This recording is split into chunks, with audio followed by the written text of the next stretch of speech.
Hey, it's Viviana, and if this is your first time here, welcome to my darkroom. I'm a film photographer, and I really just love sharing the process and the beauty of film photography. And if you've been here before, welcome back. Thank you so much for joining me, and I'm really excited to share the next couple of tools that I've really come to cherish, and I love using them. But I do want to let you know they are not essential. Do not worry if you don't have them and feel like you need to buy them ASAP. It's not like that. I will mention later on throughout the video how long it's taken me to build my darkroom. It's taken a really long time. It did not happen overnight, and it's taken me many years to have these certain items at my reach, and I truly love them. So I'm really excited to share them with you guys. And if you've used them before and if you also really like them, let me know. Also, let me know if you don't care for them. Maybe I'm overhyping them, not sure. So it would be great to hear your input as well. And I just really want to mention quickly that I'm so happy to be here with you guys, and I'm still really new to YouTube, and I'm really loving the experience. I've been on other platforms sharing film photography for a very long time, such as Instagram, and just these last couple of years I've seen a lot of traffic, like it's just so much, and I'm so happy, and it's awesome. I still can't believe it. But I still feel limited on Instagram. I can't take the time to really talk about anything there. So I'm really happy to be here. And that was a hard choice because it's not easy. It's not easy at all. I must confess, I've for years been super intimidated. I feel like I am not a pro at all. Even though I've been doing this for 10 years, a little bit longer, I'm still making so many mistakes and I'm still learning so much. And the few times I've had to use YouTube and look up something about this art, the creators I would find on there, they're just like pros. They seem like they know what they're talking about. They are incredibly smart, and they like the chemistry, the math involved. I'm like, oh my gosh, blown away. And I am not like that. So I never felt like there's room here for me. But I decided that shouldn't get in the way of just sharing the beauty of film photography and why I love it so much. And yes, I will always share my mistakes with you guys. And that's okay. I shouldn't be embarrassed from it. I am embracing it. Because throughout those mistakes, I have created some beautiful work that I truly cherish. Thanks for joining me throughout this video. I really hope it's useful, and pretty much that's all I aim for, just to talk about something that I love. And thanks again. So let me show you the first thing on my list, which will be from my wet section of the darkroom, which literally takes up half of the darkroom. This guy right here. This is just the final water rinse when developing your film. I love using stainless steel tanks and reels, but I'm pretty biased because I never used the plastic ones. I think they're called the Patterson. I've never used those. My teacher introduced me with these. I love them, but I only know how to use these.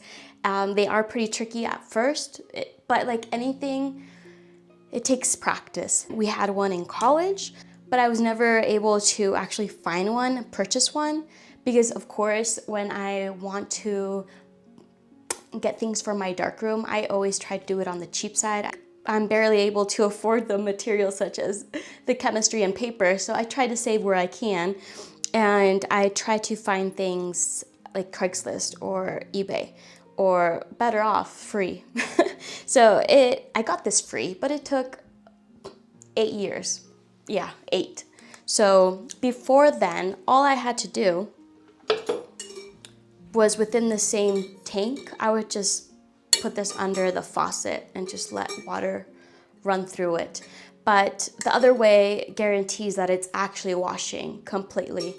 There was a time when I didn't have a darkroom and I would have to take my film to get developed.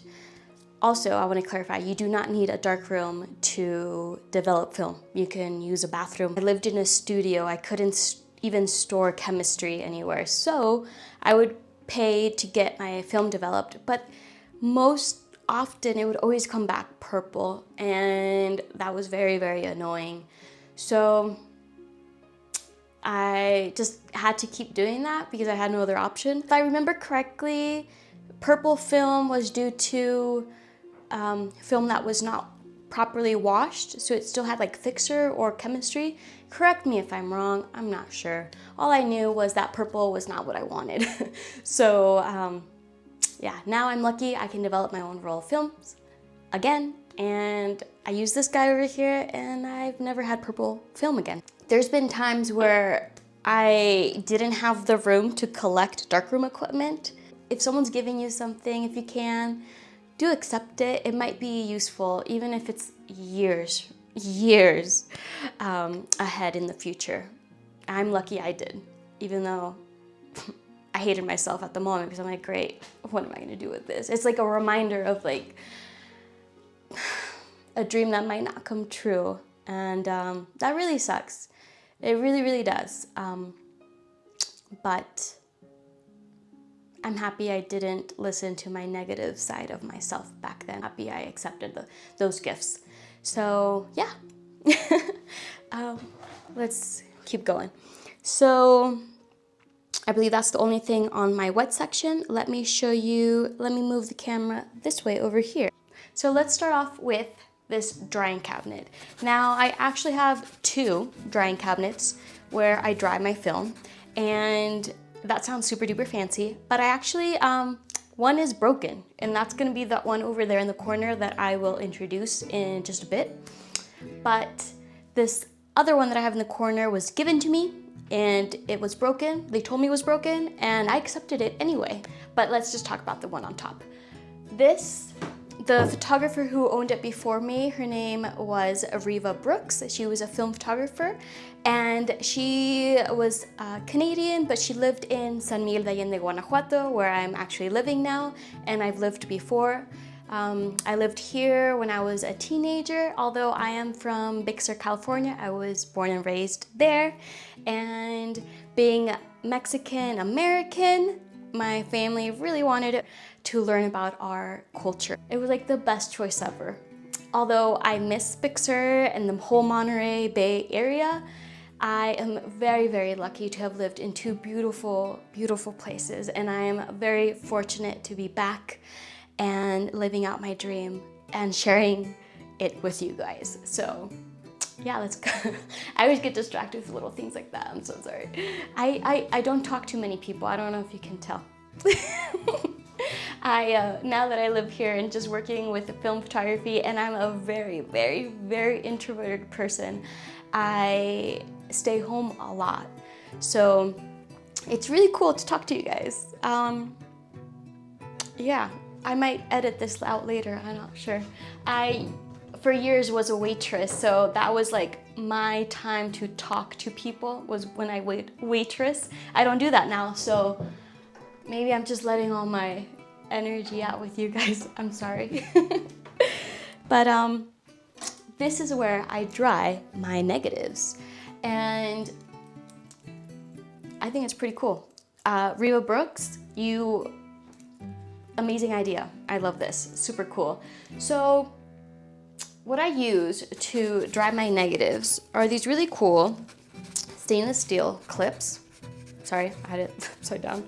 So this will just hook onto any type of rope or some type of suspension, and you just clip your negatives here.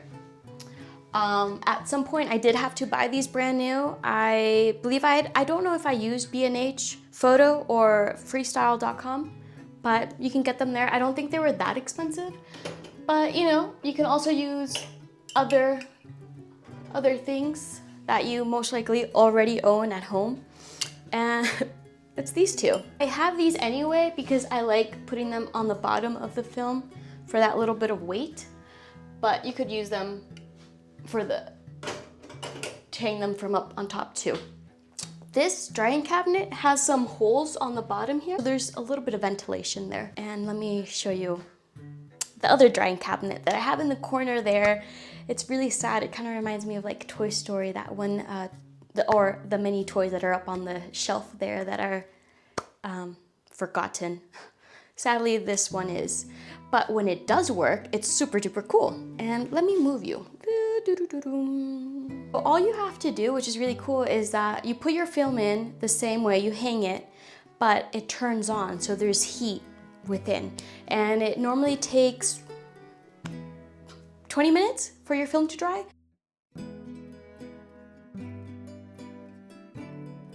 This is where I dry my prints, and I love it. I love it so much.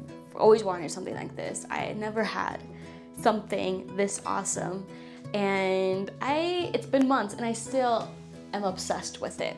So I dry my prints here. I dry the fiber-based RC, and these prints here, don't look at them, they didn't turn out. Long story short, I was this close to getting the perfect print, and my light bulb from my enlarger died and I had to stop. So it's paused, and that day I was only able to make the test strips and 2 bad prints. What I used before then, and let me show you, I'll move you guys yet again, so join me on the other side. This was my alternative for a place to dry my prints.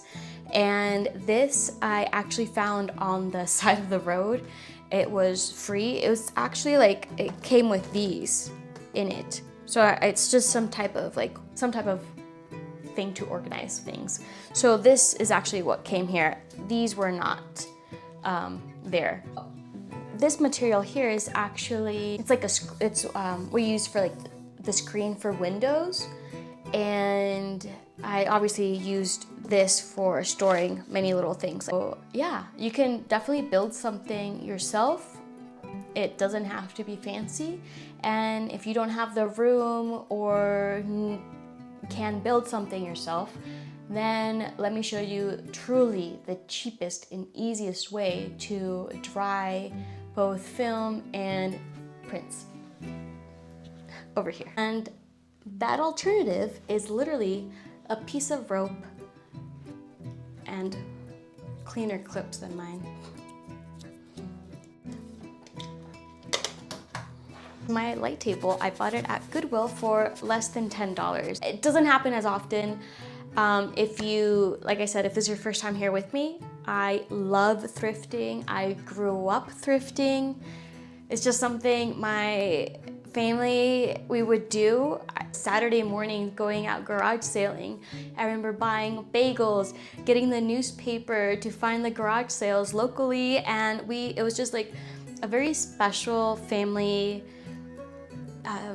activity. My mom worked so much, and I think this was like the one thing we would do as a family, that we would be together, and we loved it. Obviously, as a kid, I didn't understand that it was actually a necessity. We had to thrift and buy things secondhand. We couldn't really afford brand new, but it's funny how it's like a core memory that I love, and my brother as well. And so it's something we've always done. And now as a 31-year-old, I still thrift and look for things, and it's something that brings me joy, and it's even more special when I find things that will help me with my art. So it's so cool. Yeah, so I found this light table.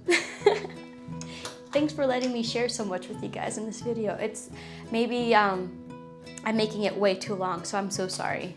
I will write everything down below, so if you don't want to hear me just ramble about, I won't feel too bad. The light table. Recommend. Check your local Goodwill. We're getting really close, you guys.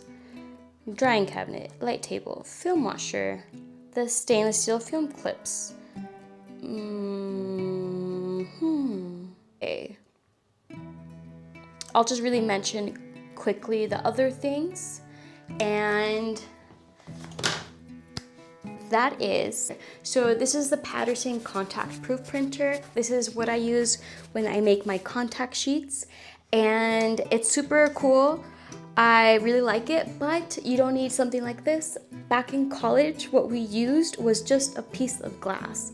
So what you do is at your enlarger section, you like sandwich everything how it should go. You put first your paper, you put your negatives, and then a piece of glass, and then you make your contact sheet. So you can definitely just use a piece of glass, but I found this with so many other like little darkroom stuff that was given to me, and I only have one and I love it. And because I am getting older and I just can't be on my feet for too long without feeling some knee pain. This could also be because I waitressed for so many years, or it could just be because I'm in my 30s now. I don't know, but I really would recommend getting some floor mats. They have been super, super helpful. They've really made a difference. I really recommend getting some if you can. I'm really excited to share the last key, like holy grail item. And guess what? I don't even have it. So I'm just gonna talk to you about it from my experience. And I want to share this with you guys because if you can find one, I'm jealous, honestly. Because I was looking for one online and it's pretty hard to get your hands on one. And I don't know if I ever will. I will keep manifesting and I will share. The day I get one, I will let you guys know and we can celebrate, or I'll celebrate for myself, because it's just for me, but whatever. The time I used this was when I was renting a darkroom back in California. I rented this space out for about 2 years, and this was actually during the pandemic.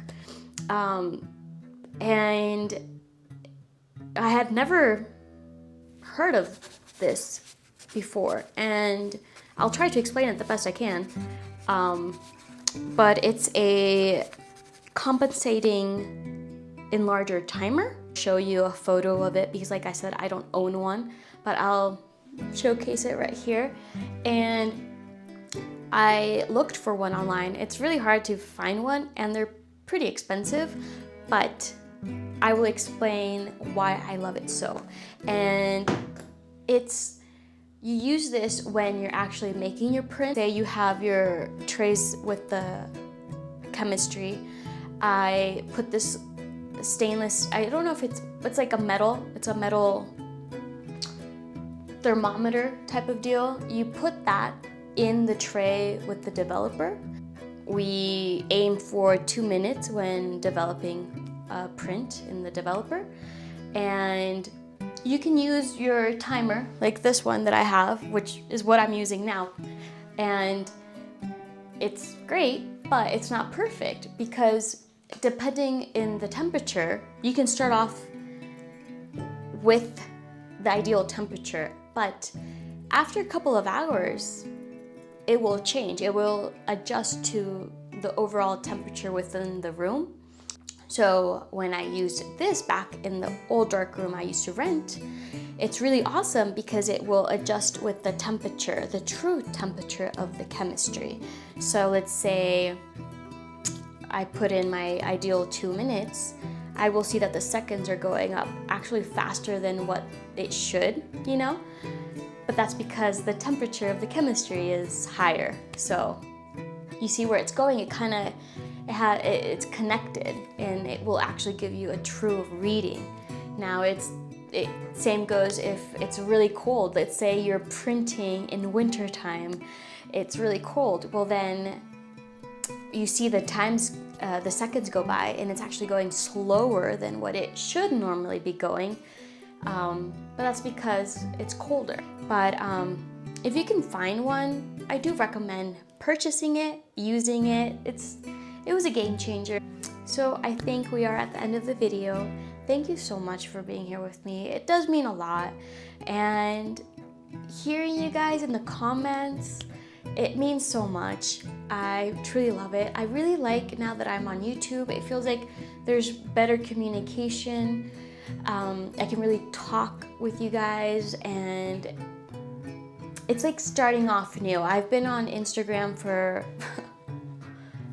since like 2014, 10 years, and it hasn't been since this last 2 years that it's actually I've seen momentum on my Instagram. Since I've been sharing the behind the scenes in the darkroom, I've been getting a lot of new people that are loving film photography, and it's so cool. I've been seeing my little film community really grow, and that's awesome. But I feel like I can't, because there's so much traffic there, I can't talk to everyone, or like for example, I do not open my DMs anymore. It's so overwhelming. There's so much, and it really hurts me not to, and it's something I debate about a lot. And I really, for a while there, I was really trying to reply to the DMs. So thanks for being here with me, growing with me here, and I hope this video was useful, that it inspired you, that it gave you ideas. That's all I aim for. So yeah, thank you so much for being here with me, and I hope you guys have a great rest of your day, and I will see you yet again. So thank you, and until then, bye.